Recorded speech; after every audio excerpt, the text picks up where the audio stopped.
Bonjour et bienvenue à un autre propos économique. Je m'appelle Stuart Bergman. La conduite en hiver, ce n'est pas pour les âmes sensibles. La poudrerie, la glace, la slush et les routes enneigées sont pourtant des réalités incontournables de notre hiver ici au Canada.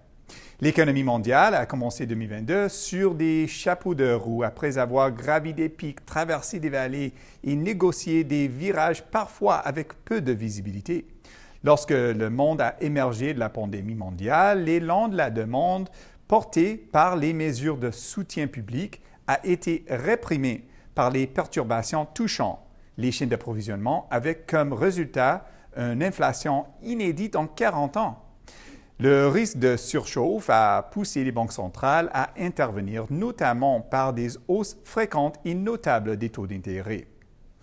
La flambée des prix des carburants et des aliments a obligé les consommateurs au Canada comme aux États-Unis à puiser dans leurs réserves excédentaires et à miser sur le dynamisme continu du marché de l'emploi pour maintenir le rythme des dépenses.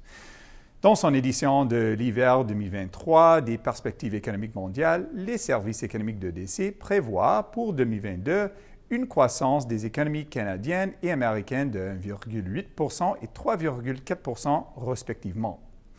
Mais maintenant, ces deux économies semblent sur la voie de droite, quand la croissance du marché de l'emploi et des salaires se mise à ralentir, la réserve de secours s'approche presque à zéro, l'effet de richesse négative associé au prix moins élevé des actifs devient problématique.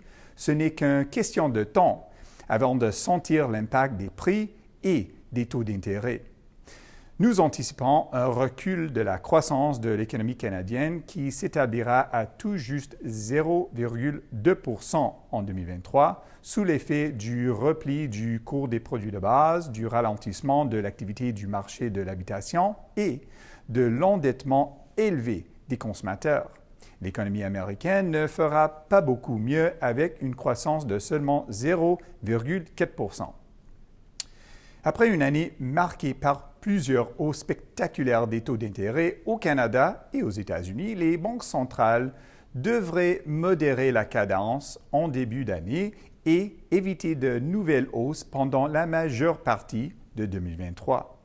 Les autorités monétaires pourraient même envisager un revirement de politique à la fin de 2023 ou en 2024 à mesure que l'inflation mensuelle se rapproche de la cible et que la croissance marque le pas. Pour autant, les autorités ne comptent pas activer le régulateur de vitesse.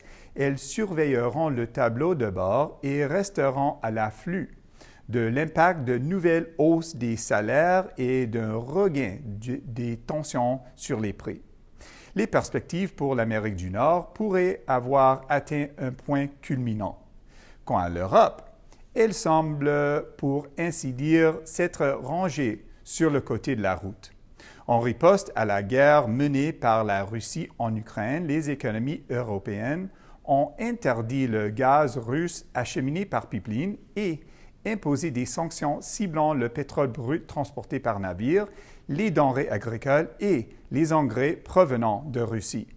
Ces mesures privent le continent européen des ressources nécessaires pour faire tourner ses moteurs industriels et font grimper les prix à la consommation. Face aux efforts pour déplacer les chaînes d'approvisionnement, l'Allemagne et les autres pôles industriels de la région devront remédier aux lacunes de leur capacité de fabrication afin d'éviter tout dommage permanent. La région doit aussi se préparer à 2 hivers où elle sera plus vulnérable. Une météo peu clémente pourrait épuiser ses stocks d'énergie limités, ce qui gonflerait les prix de l'énergie et minerait l'activité économique. Vu ce contexte, nous projetons un déclin de la croissance de la zone euro à 0,1 en 2023. Les perspectives pour l'économie allemande sont plus moroses à un déclin de 0,8 compte tenu de sa dépendance envers le gaz naturel russe. Comme l'économie européenne devra composer avec des conditions encore plus difficiles, la Banque centrale européenne devra tantôt accélérer et tantôt ralentir la cadence. Par conséquent, nous nous attendons à ce que le taux directeur de la BCE culmine à un niveau inférieur que celui de ses pairs au deuxième trimestre de 2023. De même, nous nous attendons à ce que les autorités commencent à se départir d'obligations acquises ces 8 dernières années, dont la valeur se chiffre à 5 000 milliards d'euros, tout en suivant de près l'évolution de la croissance et la stabilité financière.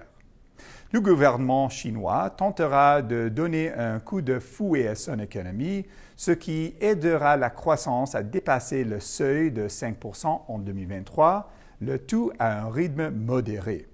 La réouverture complète de l'économie chinoise représente à ce moment-ci un risque d'amélioration. La performance d'autres marchés en développement restera pénalisée par le coût élevé des aliments et des carburants, des tensions sociales latentes et la dégradation de la dynamique de la dette dans un contexte de resserrement du crédit à l'échelle mondiale.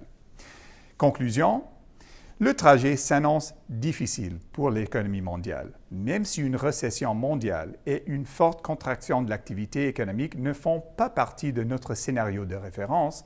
Certains pays entreront en récession, tandis que d'autres se tireront à peine d'affaire. Les chemins enneigés et la poudrerie forceront les voyageurs à rouler plus lentement pour éviter des dangers peu apparents.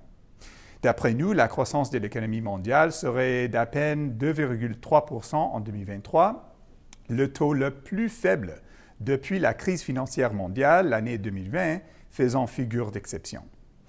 Pour faire face au repli de la demande internationale et au regain de la volatilité, les exportateurs canadiens devront mettre au point leur stratégie de gestion de risque et rester vigilants. Ceux qui sont bien préparés à affronter ces conditions difficiles seront les premiers à profiter des opportunités qui sont à venir. Cette semaine, nos remerciements à Ross Persakowski, directeur du Centre d'information économique et politique d'EDC, pour sa contribution.